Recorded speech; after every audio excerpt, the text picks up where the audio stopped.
Batman is one of, if not the most popular superhero in all of comics. There have been many interpretations and versions of the character, but one thing people always associate with the Dark Knight is his one rule. I have one rule. That being his no-killing rule. Now, there have been stories where Batman has killed, and in the movies as well. And when the character was first introduced, he spent the first 2 years offing criminals. Now, I'm not here to argue whether or not he should or should not kill. There are different interpretations, versions, and stories of the character, so really you choose which one you like. It's all subjective and depends on your preference and also the context of the story. Instead, what I want to do is explore the origin of Batman's no-killing rule and see where it came from and why it came about. So we're going to go ahead and take a trip back to 1941. Batman, look out! The Dark Knight. The last remaining beacon of morality in the shadows of this town. Wait, what was that? The earliest example of Batman refusing to kill was in Batman number 4, released January 1941. In this panel, he says, "Use only the flat of your sword, Robin. Remember, we never kill with weapons of any kind." What I want to ask is, why the change? Why after 2 years did Batman stop offering criminals in over-the-top fashion, and now has a moral stance against using guns and killing? People point to Whitney Ellsworth, chief editor at DC during the late 30s and early 40s. They say he's the main reason for this change. He issued new guidelines for the characters to follow, which would tone down the sex, language, and violence.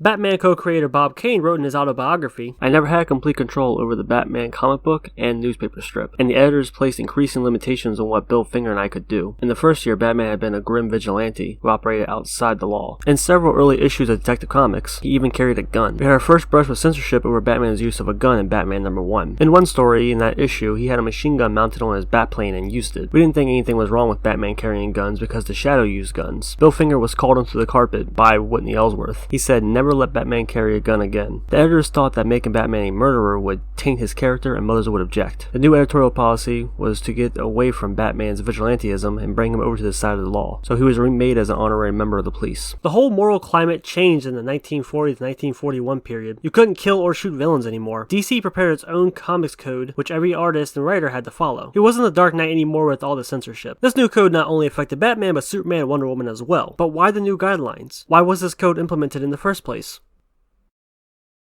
Look at that poor little guy. He's all tuckered out. During the late 30s and 40s, comic books were seen as damaging to the youth and causing delinquency, according to parents. There were youth groups organizing comic book burnings, and the outrage made news in the papers throughout the United States. In 1940, an anti-comic editorial titled "A National Disgrace" appeared in the Chicago Daily News, and was quoted saying, "Badly drawn, badly written, and badly printed. A strain on young eyes and young nervous systems. Their crude blacks and reds spoil the child's natural sense of color. Their hypodermic injection of sex and murder make the child impatient with better, though quieter stories. There were even court hearings about the content depicted in comics and whether or not it's appropriate for a child to read." So in this time period, comics were in hot water, and across the nation, parents were afraid that comics would make their kids delinquents. So Ellsworth's new guidelines were more than likely a way to get parents to ease up so kids could read the comics, since children were their biggest consumers. It was a business decision to change their heroes to appeal to a younger audience, and to shut up outraged parents. Just a hunch based on what Bob Kane said, and given the hatred for comics around that time. So in just a few short years, Batman went from snapping necks and shooting thugs to having a moral code against using firearms and killing. However, DC's new guidelines weren't the only thing to take effect. In the 1950s, the Comics Code Authority was formed, and this placed even more restrictions on artists, turning comic book characters even more family-friendly. Some of the rules were no profanity, no gore, no sex, no drug use, no showing the heroes killing criminals. Policemen, judges, and government officials can't be portrayed in a negative light. No seduction or even suggesting it. No scenes dealing with vampires, zombies, cannibalism, ghouls, or werewolves. Now, publishers didn't have to abide by these rules, but most retailers wouldn't stock the comic unless it had the seal of approval from the Comics Code Authority, basically forcing publishers to follow the guidelines. This lasted until the 1970s, where Stan Lee at Marvel famously ignored the guidelines and put out a story with Spider-Man addressing drug abuse. This caused a reform and tweak to the guidelines, and artists started to get more freedom. In the 1980s, these guidelines were challenged yet again. In 1982, independent publishers pushed for a new code for more freedoms and less restrictions, but this didn't pan out and they were rejected. Disney, Marvel, and Archie Comics all agreed to stick to the 1971 revision, but DC stated that the 1971 code was a hindrance to the creative talent of artists and writers, and were considering eliminating the seal of approval from their books entirely. This led to another revision to meet DC's demands. By 1989, comic book stores started to carry more and more books without the seal of approval, and in 2001, Marvel pulled out and started using their own in-house rating system, and by 2011, DC did the same, with Archie Comics not long after. What happened to no guns? This is a gun? Now, I know what you're thinking. What does that have to do with Batman.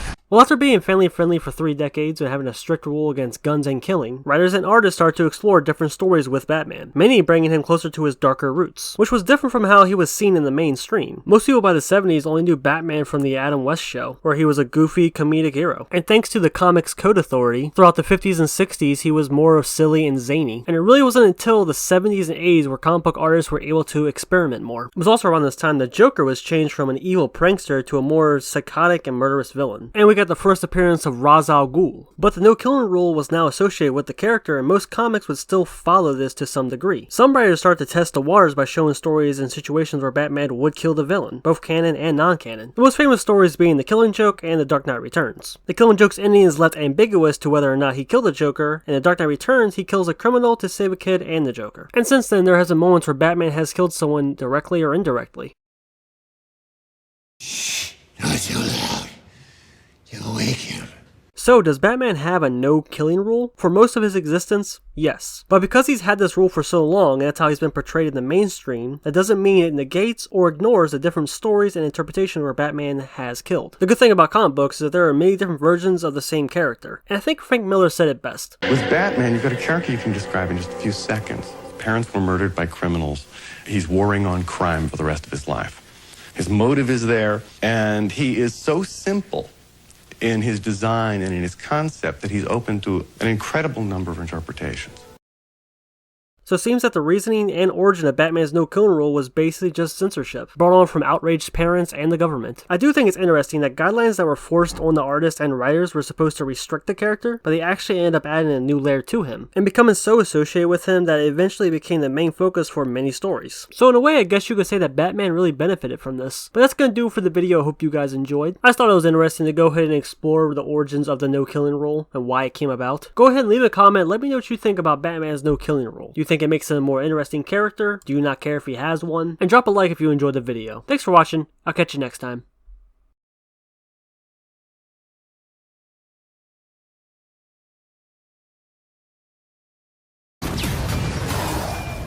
These guys are fine too, and none of these guys got hurt. They're 100% fine. We should have done like an A-team shot of them, like on the side of the road, like getting up, like, oh, that hurt, but they're fine. He should not have pulled that grenade. That's his fault. You tell me. I just see what I see.